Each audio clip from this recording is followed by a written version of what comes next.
مركز جراحات الشخير حريص على استخدام أحدث الأجهزة العالمية الحقيقة، سواء كان في الفحوصات أو في الكشف أو في العمليات، ده كله بهدف الوصول لأفضل جهاز لأحسن نتائج وكمان لراحة المريض أثناء وبعد العملية. النهاردة الحقيقة هنتكلم على مناظير الأنف التشخيصية داخل مركز جراحات الشخير. عشان أعرفكم عليها، ده شكل المنظار، دي الكاميرا بتاعة المناظير، ودي طبعا الشاشة، وده برينتر، وده مصدر ضوئي، وده يعني من أهم الأجزاء فيه وهو المنظار الفايبر أوبتيك أو الألياف الضوئية. كمان لازم مع وجود منظار الألياف الضوئية لازم يكون معانا اللي هو المنظار الريجيد، اللي هو ده، اللي هو برضه بنستخدمه ده لاستخدامات وده لاستخدامات. النهارده عشان نتكلم على فكرته زي ما احنا قلنا، أهميته إيه؟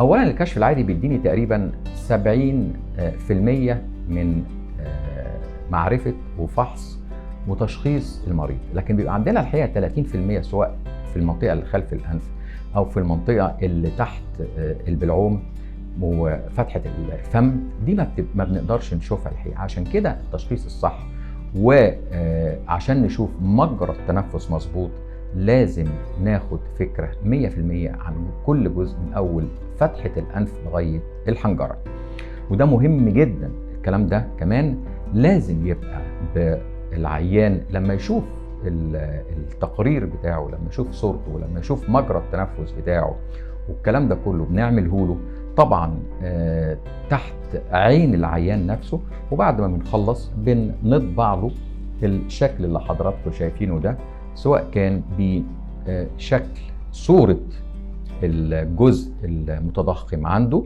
أو وكل تقرير وكل جزء شاف عشان يبقى تحت ايديه كدوكيمنت وكتقرير. طيب استخدامات المنظار ايه؟ بنستخدمه طبعا تحت بنج موضعي بسيط جدا، رشة بسيطة جدا لأنف العيان أو حلقه، ونبتدي ندخل المنظار اللين ده في الأنف. موضوع بسيط جدا ومنظار سهل جدا ولين جدا، وزي ما حضراتكم شايفين بيتحرك كمان يمين وشمال عشان نقدر نشوف الأجزاء المختفية. بنشوف بيه قلنا ببنج موضعي، وقلنا بنشوف من أول حاجز الأنف للغضاريف للحميات للجزء الخلفي اللي هو البلعوم الحلقي للخلف الأنف حتى فتحة قناة استاكيوس، وبننزل بعد كده نشوف اللهاء ونشوف اللوز لغاية ما بنوصل جزء لغاية ما بنوصل نشوف الأحبال الصوتية، ولو عليها أي مشكلة بنشوفها. مهم جدا هذا المنظار لدراسة مجرى التنفس والحنجرة. مميزاته بقى سهل جدا، بنج موضعي، بيستخدم للأطفال، بيستخدم للكبار بالظبط. وبعدين أنا لما بشخص بيه أنا بشوف بعينيا، محدش ولا أشعة ممكن تبقى مهزوزة ولا حاجة ممكن يبقى فيها ارتيفاكت أو حاجة خطأ في الأشعة أو حاجة زي كده، لكن اللي بشوفه بعينيا بقدر أشخص بيه وبدي العيان تقرير 100% عن كل حاجة اتشافت متصورة بتقرير. مهم جدا برضه في مركز جراحات الشخير موضوع التعقيم. التعقيم عندنا بيتبع أحدث النظم العالمية، سواء كان قبل أو بعد العيان. قبل ما يعني استخدام المناظير قبل كل عيان تتعقم، وبعد كل عيان تتعقم مرة واثنين، وده بنستخدم له سواء كان الحاجات التقنيات العادية، سواء كان هو الأوتوكلاف أو أجهزة التعقيم للحاجات الريجيد، أو للحاجات اللي هي اللينة بنستخدم لها السوائل والحاجات اللي هي السبراي والحاجات المعقمات اللي بتقعد فيها فترات طويلة جدا.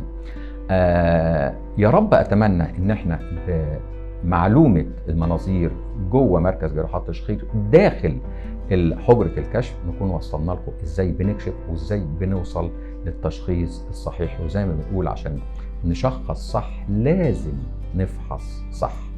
يا رب زي ما دايما بنقول اللهم علمنا ما جهلنا وانفعنا بما علمتنا، مع تحياتي ودعواتي دكتور هشام إبراهيم.